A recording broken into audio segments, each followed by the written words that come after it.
ರಾವಣ ಹೆಂಗ್ ಸತ್ತ ಹೆಣ್ಗಾಗಿ ರಾವಣ ಹೆಂಗ್ ಸತ್ತ ಹೆಣ್ಗಾಗಿ ಮಣ್ಣೊಳಗೆ ನೀನು ಕಸವಾಗೋಗಿದೀಯಾ.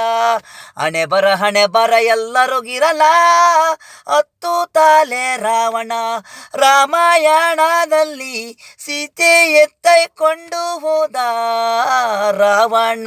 ರಾಮನು ಹುಡುಕಿದನು ಕಾಡು ಸಿಗದ ಹೋದಾಗ ನೋವು ಕಣ್ಣೀರು ರಾಮನು. ಹತ್ತು ತಲೆ ರಾವಣ ಬಚ್ಚಿಕ್ಕಿದ ರಾಮಣ್ಣ ಲಕ್ಷ್ಮಣ ಹುಡುಕಿದ್ರು 14 ವರ್ಷ ವನವಾಸ. ರಾವಣ ಏಕ್ ಸತ್ತ ಹೆಣ್ಗಾಗಿ ರಾವಣ ಏಕ್ ಸತ್ತ ಹೆಣ್ಗಾಗಿ